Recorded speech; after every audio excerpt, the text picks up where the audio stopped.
ክርስቶስ ተንሥአ እሙታን በአቢይ ኃይሎ ስልጣን አሰሮ ለሰይጣን አጋዞ ለአዳም ሰላም እምይእዜሰ ኮነ ፍስሐ ወሰላም።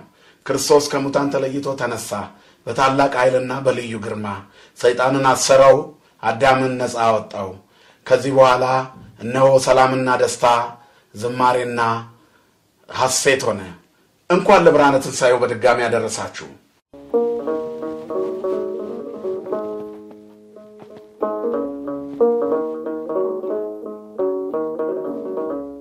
የዛሬው ቀን ዕለተ ሰሉስ ይባላል። የፍጥረት 3ኛ ቀን ነው። በትንሣኤም ከእሑድ ጀምሮ ስንቆጥር ዕለተ ሰሉስ ዛሬ 3ኛ ቀናችን ነው። የአዲስ ኪዳኗን ትንሣኤ ዘላለማዊ በረከታችንን በክርስቶስ ያገኘነውን ድል ማጣጣም ከጀመርን እነሆ ዛሬ 3ኛ ቀናችን ነው። እሑድ በእኩለ ሌሊት በኃይሉ ሞትን ድል ነስቷል ብለን ያበራነው ጧፍ እነሆ አሁን 3ኛ ቀን ሆኖታል። ለ50 ቀን የሚበራ ብርሃን ይዘናል። ክርስቶስ ተነስቷል እንላለን። ይሄ በይፋ የምናበራው ጧፍ ሲሆን ከ50 ቀን በኋላ ደግሞ በእድሜ ልካችን ትንሣኤው በልባችን እየበራ ይኖራል። እነሆ በቤተክርስቲያናችን አስተምህሮ የትንሣኤ ማክሰኞ ወይንም ዕለተ ሰሉስ ቶማስ ይባላል። ቶማስ ከዳግም ትንሣኤ ጋር ተያይዞም በዳግም ትንሣኤ ወንጌሉ የሚነበብለት ሰው ነው። ነገር ግን በዚህች ዕለትም የቤተክርስቲያን ሊቃውንት አባቶቻችን ቶማስ እንዲታሰብ አድርገዋል። ቶማስ ማለት የስሙ ትርጉም በመዝገበ ቃላት መንታ ማለት ነው። ቶማስ ተጠራጣሪ ነው። በወንጌል ውስጥ 1 2 3 ጊዜ በተለያዩ አጋጣሚዎች ተጠቅሶ እናያለን። ዲዲሞስ የሚባለው ቶማስ ጌታችን መድኃኒታችን ኢየሱስ ክርስቶስ በተዘጋ ቤት ውስጥ ለደቀ መዛሙርቱ ተገለጠላቸው። ወእንዘ እጽውሆት መጻ ጊዜ ኢየሱስ፣ እነሆ ደጆች ተዘግተው ሳሉ ኢየሱስ ራሱ መጣ ይላል። ደጆች ተዘግተው ሳለ ኢየሱስ ራሱ መጣ። ወእንዘ እጽውሆት መጻ ጊዜ ኢየሱስ፣ በዝግ ቤት ውስጥ ክርስቶስ ኢየሱስ መጣ፣ በተዘጋ ደጃፍ ገባ። የሚደንቅ ተአምር ነው። ሰላም ለእናንተ ይሁን፣ አስታረኳችሁ ከባህሪ አባቴ ከአብ ጋር ከባህሪ ሕይወቴ ከመንፈስ ቅዱስ ጋር ከራሴም ጋር አስታረኳችሁ፣ ደስ ይበላችሁ። ተመልከቱኝ፣ እኔ ነኝ። ለ3 ዓመት ከ3 ወር አብሬያችሁ የዞርኩት እኔ ነኝ። ባር ላይ ስራመድ ያያችሁት እኔ ነኝ። በመስቀል መከራ ለእናንተ ሁሉን የታገስኩት እኔ ነኝ። መስቀል ላይ ሲደማ ሲጮ ያያችሁት እኔ ነኝ። እጆቹ በሚስማር ተጣብቀው ከመስቀል ጋር ያያችሁት እኔ ነኝ። እግሮቹ ተቸንክረው ወምጣጤን ሊያጠጡት በሰነፍነክ ሲያዘጋጁ ያያችሁት እኔ ነኝ። ሕይወት እንዲሆንላችሁ ያንን ሁሉ ዋጋ የከፈልኩላችሁ እኔ ነኝ። አሁን ደግሞ ሙስና መቃብርን አጥፍቼ ሞትን ድል ነስቼ ተነስቻለሁ። በተዘጋ ቤት ውስጥ በኃይልና በስልጣን ፊታችሁ የቆምኩት እኔ ነኝ። እነሆ እዩኝ፣ ዳሱኝ፣ እኔው ራሴ ነኝ። ለሥጋ ተመልከቱ፣ መንካት ትችላላችሁ፣ እኔን ዳሱኝ። መንፈስ አጥንትና ሥጋ የለውም፣ እናንተ ግን እኔን ንኩኝ እዩኝ ብሎ ተገለጠላቸው። ደቀ መዛሙርቱ ቀደም ብሎ በተገለጠላቸው ጊዜ ጌታን ባዩ ጊዜ ደስ አላቸው ብለናል። ያስተማራቸውን አምላክ ህብስት አበርክቶ በጥብርያዶስ ባህር ዳርቻ ደግሶ የመገባቸው እግዚአብሔር ጴጥሮስን አንተ ኮክ በዲበ ዛቲ ኮክ አንጻ ለቤተ ክርስቲያን ዋና ቅጽ ሲኦል ይይልዋ ብሎ ጴጥሮስን የሾመው ክርስቶስ፣ ለሐዋርያት ስልጣንን የሰጣቸው ክርስቶስ፣ በመርከቧ ላይ በታንኳይቱ ላይ አብሯቸው ያለ ባህሩን የገሰጸ ክርስቶስ፣ ሳይኖር ሲቀር ደግሞ በሚያስፈራው የማዕበሉ ገመገብ ላይ የተራመደ የመጣው ክርስቶስ እኔው ራሴ ነኝ ብሎ ተገለጠላቸው። አዩት፣ ተመለከቱት። ክርስቶስ ኢየሱስ ራሱ ነው። ዓርብ ዕለት ኤሎሄ ኤሎሄ ላማ ሰበቅታኒ ያለው ራሱ ነው። ስለ ኢሎሙ እስመ በዘያምሩ ይገብሩ ብሎ ፍቅሩን በመስቀል ላይ የሰጠ ዓለምን ባስደነቀ መስቀል ሞት ሁሉን ወደ ራሱ የሳበ ምርኮን የሰበሰበ ድል ያደረገ እርሱ ነው። በይሁዳ ተሽጦ እኛን ነፃ ያወጣን ዘንድ እንደ ወንጀለኛና እንደ ሌባ መስቀል ላይ የወጣው እርሱ ነው አሉ። ተደነቁ። ሲያዩት ደስ አላቸው። ነፃ ያወጣቸውን አምላክ፣ የትንሣኤያቸውን በኩር፣ የፍጥረቱን ሁሉ ጌታ፣ የሰራውን ዓለም ሊያድን የተዘጋጀውን አባት ሁሉ አይተውታልና በደስታ ፈነደቁ። ከዚያ በኋላ አስተማራቸው፣ ነገራቸው፣ የትንሣኤውን ነገር ገለጠላቸው። በዚህ ጊዜ በሚደንቅ ሁኔታ 10 ብቻ ነበሩ። 11ኛው ቶማስ ከነሱ ጋር አልነበረም።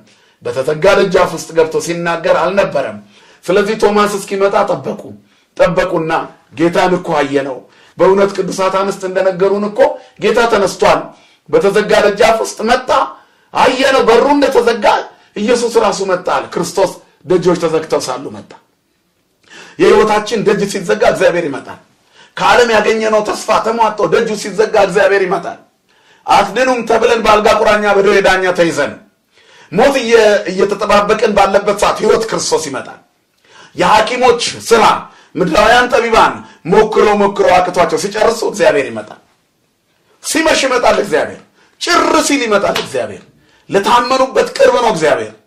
ተስፋ ለሚያደርጉት ማንም በሌለ ሰዓት ሊረዳ ይመጣል። እውነተኛ ረዳት የጭንቅ ቀን ደራሽ እግዚአብሔር ነው። ይመጣል። የታመመውን ሊፈውስ ይመጣል። የታሰረውን ሊፈታ ይመጣል። በጭንቅ ያለችዋን ነፍስ ሊያረጋጋት ይመጣል። ቤታችን ውስጥ ያለውን የችግራችንን እያንዳንዱን ማዕበል ሊደፍን እግዚአብሔር ይመጣል። ሸለቋችንን ሊሞላ ይመጣል።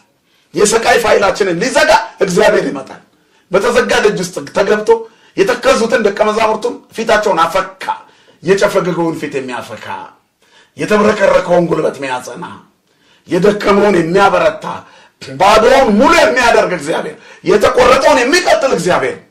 አለቀ፣ አከተመ፣ አበቃ ከተባለ በኋላ በዝግ ቤት ውስጥ ሰላም ለእናንተ ይሁን ብለው ያ ለ3 ዓመት ከ3 ወር የሰሙት የእረኛቸውን ድምፅ እንደገና ሰሙት። በቤት ውስጥ ለሁሉ ተገለጠላቸው።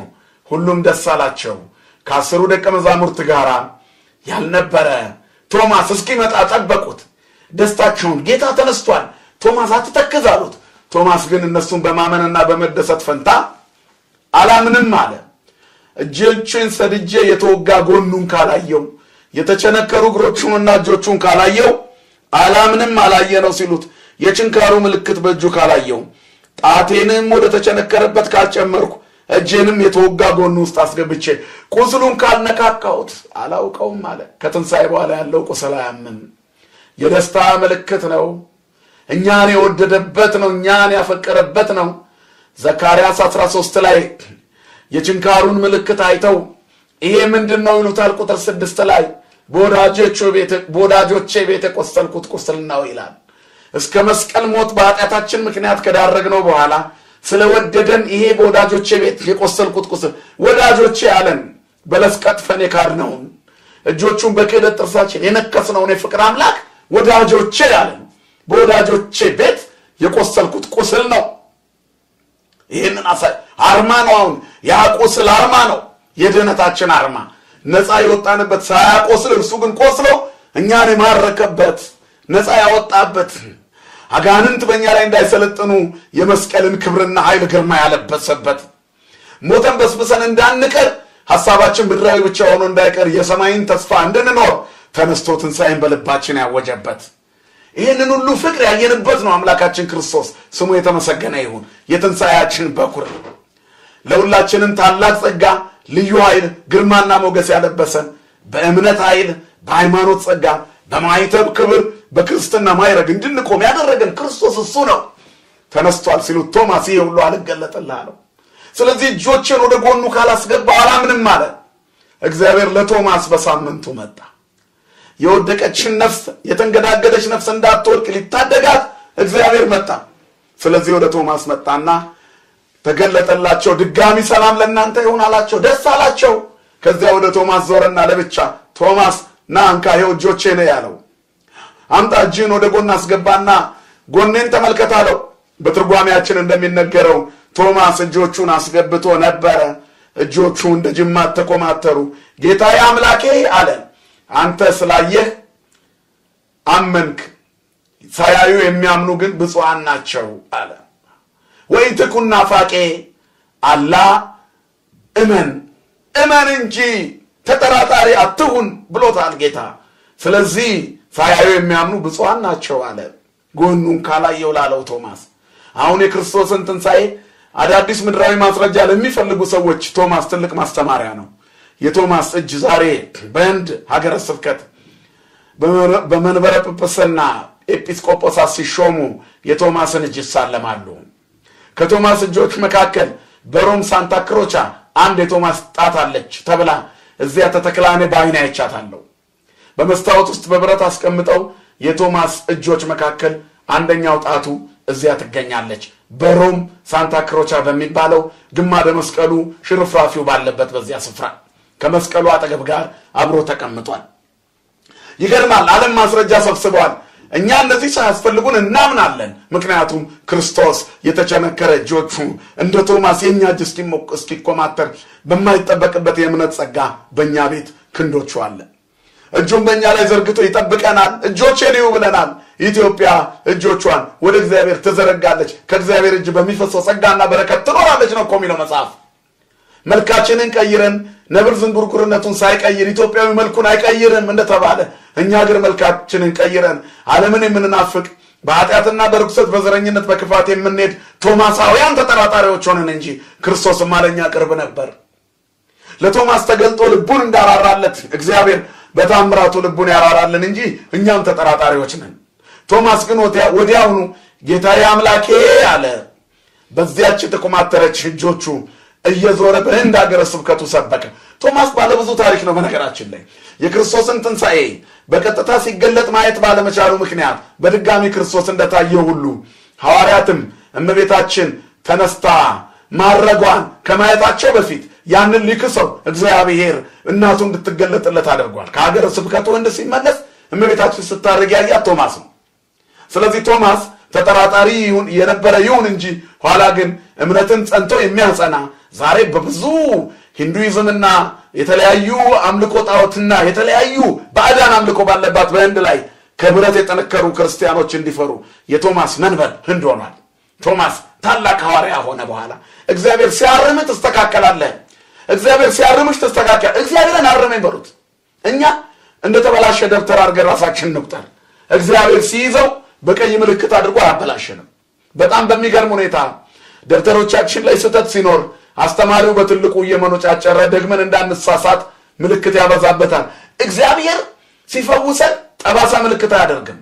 በድለን ሲምረን ጠባሳ ምልክት ኢታብስ ዳግም ብሎ ቁስሉን እስከ መጨረሻ ይነቅለዋል። ህመምን ከነሰንኮፉ መንቀል የሚችል እግዚአብሔር ነው። የቁስሎቻችን ፈውስ እግዚአብሔር ነው። የህመማችን መድኃኒት እግዚአብሔር ነው። እንዳንወድቅ ያነሳን፣ እንዳንሰበር የጠገነን፣ እንዳንሞት ህይወት የሆነን እርሱ ክርስቶስ ነው። ስለዚህ ቶማሳዊ ልቦና ያላችሁ ክርስቲያኖች በአንዲት ርቲት የቀናች ኦርቶዶክስ ተዋሕዶ ሃይማኖት ውስጥ ትንሣኤውን አምነን ልንኖር ያስፈልጋል። የቶማስ ህይወት እኛንም ያስተምረናል። ምክንያቱም እንደ ጅማት እስከሚኮማተር እጃችንን አንጠብቅም። እናምናለን ክርስቶስ ተነስቷል።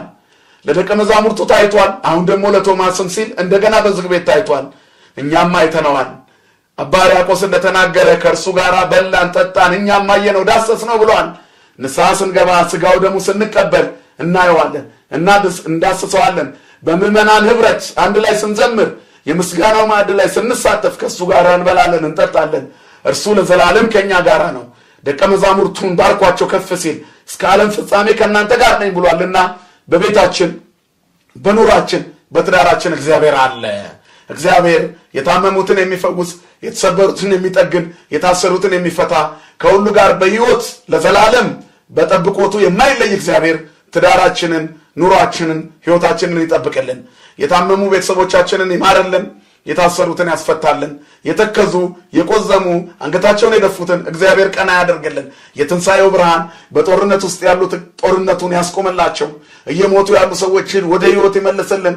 እግዚአብሔር በመከራ ውስጥ ላሉት ይድረስላቸው፣ ለታመሙት ፈውስን ይስጣቸው። ሁላችንንም በነጻነት ያኑረን፣ ለብርሃን እርገቱ በሰላም ያደርሰን።